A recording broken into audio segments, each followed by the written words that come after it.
Hi, it's nice to say hello to all of you in Montana. I wish I was doing it face to face, but I'm glad for technology and able to send you this video, and I hope you'll be able to watch it and just get a little update about what's happening here in the Carolinas. So first of all, for any of you who don't know me, my name is Rilla Springstead, and I have served with United World Mission for, since 2004, so that's 16 years now. Previous to that, I was with Greater Europe Mission for 13 years over in Europe. And so I'm really thankful for the faithfulness of God through all these years. This is definitely, though, a different time for all of us. I know for you and for me and people all around the world. And it helps us to understand a little bit more the global world we live in and how God is in control of all of that too. So these are interesting days with COVID-19. I want to thank you for your prayers for me and for missionaries around the world. That means so much to us. And so I'm thankful for you and what you are doing.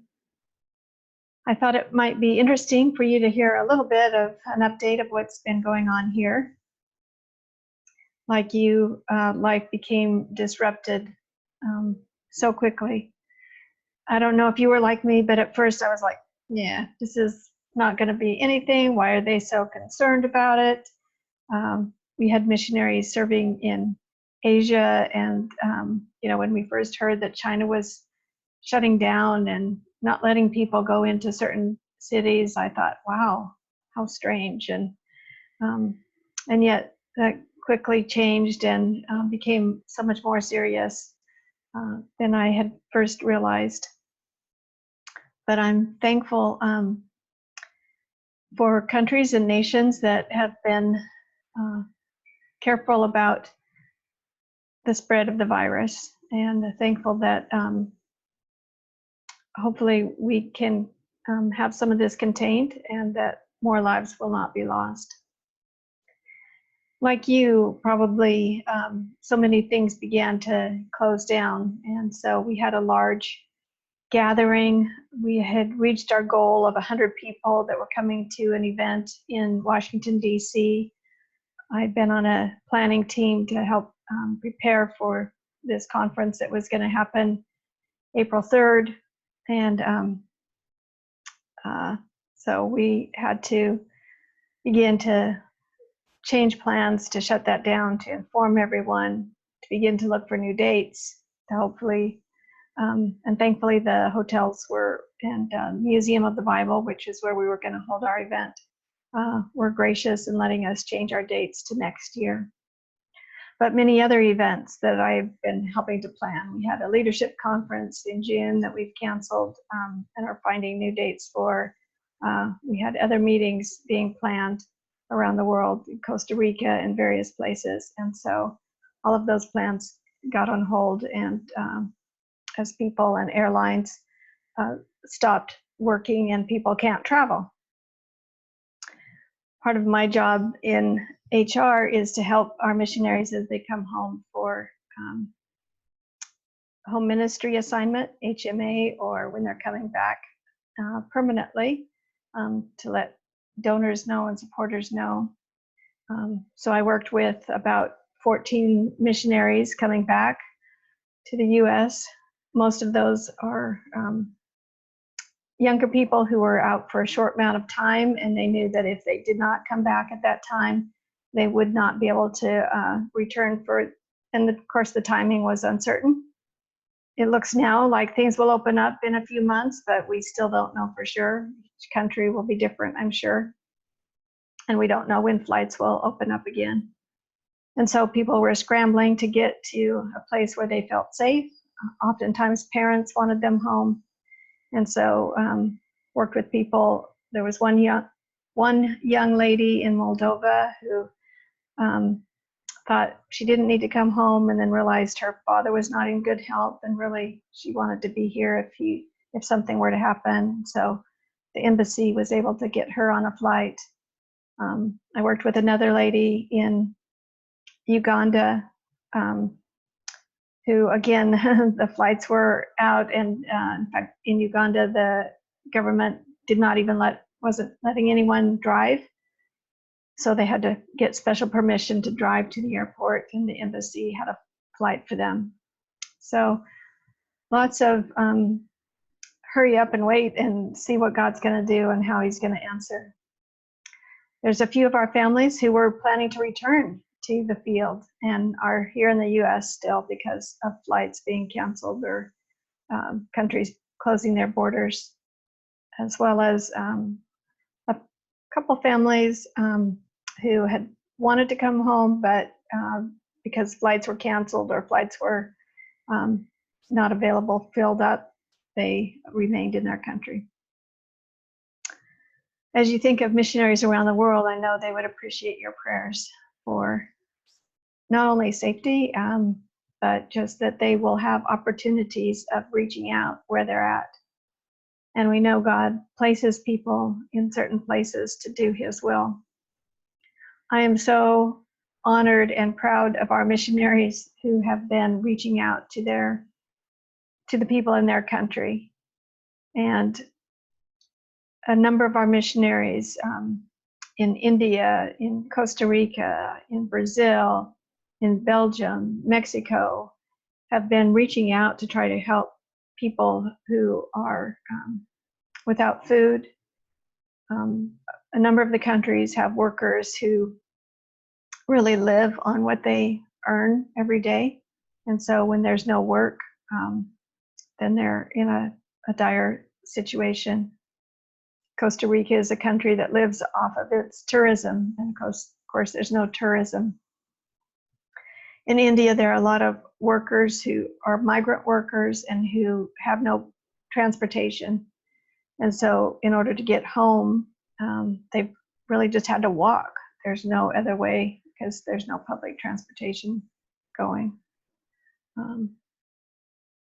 Others of our countries are dealing with this as well. But I'm so thankful for our missionaries who are reaching out and providing food, providing clothing, whatever they can to help some of these people. So thankful for donors and supporters who help with these projects. Like you too, probably, as things began to unfold, my church closed its doors to public meetings. And so as I lead a ladies group on Sunday mornings, we quickly switched to Zoom meetings. And so we've been able to continue our study. How providential it was that God was already having us study the passage in Philippians, be anxious for nothing. So we're doing a whole study on that, and it is so timely. I feel like God's timing, was perfect in all of this too, in so many ways. Another example of that is the seminaries that we work with around the world. So we try to help seminaries that are training men and women to be leaders in their churches and in their countries. This past 18 months, we have had what we call institutes, training sessions for seminary leaders, and it's all been on online learning. How providential that God was already preparing these seminaries for ways of learning online that they could begin to transition. And of course, it's a big push, isn't it? A push now to put into action what they had learned in these institutes that we had held. So we're believe that God is continuing to work and continuing to orchestrate his perfect will in all of these things. As we work with these seminaries, many of them are having a hard time though. As you can imagine, without students paying their school bills and just without other means of support, a lot of the staff at the seminaries have had to find other jobs or do other things. So United World Mission has been able to give an amount of money that will be going to help these seminaries to, we're calling it our Stabilization Fund. We want to help them through the next 2 or 3 months to make sure that they can keep their doors open, that they can keep their staff by paying their staff the salary that is needed. And so we've set aside $250,000 and are seeking to raise an additional $250,000. The $250,000 came in large part from a sale of a building when we merged with Overseas Council about a year ago, or 2 years ago, excuse me. And so the proceeds of that sale were in savings, and we wanted to bless these schools and help these schools keep their doors open. So if you think of it or have the opportunity, please pray that God will bring in the rest of the funds needed so that these schools can remain open, so that they can innovate and put in place additional things that they might need for the online learning. We hope that we can provide a small amount at least that will help tide them over and be the resources that they need for this time. We are also innovating ourselves at United World Mission. One of the things that we do periodically is have an orientation for new missionaries. For a long time, I thought, oh, wouldn't it be great if we had some of this training online? Well, now we do.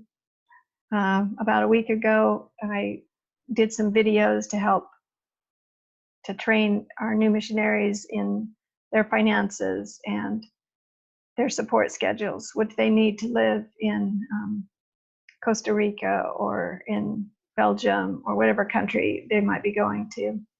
And so I put together some videos so that we can have a virtual candidate orientation for these new missionaries. So that will be happening next week, and we are hopeful that we actually have one of the largest classes we've had in a long time, because people are able to attend who maybe couldn't come here to Charlotte, to the Charlotte area otherwise. Those are a few things that are going on here.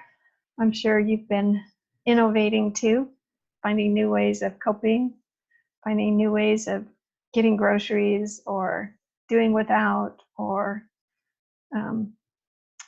just keeping clean and being safe. I hope so.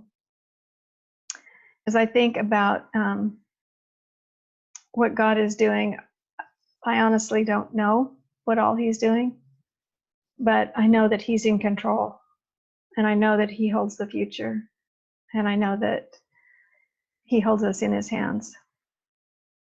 I'm so thankful for you, for your desire that even while you are staying safe and at home, you're also caring for those around the world by your prayers, by your gifts, by your desires to see God's will be done in building up his church around the world. So thank you for all you are doing.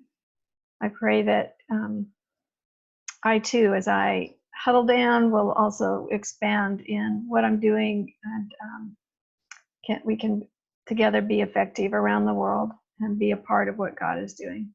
So thank you. Thank you for your prayers. God bless.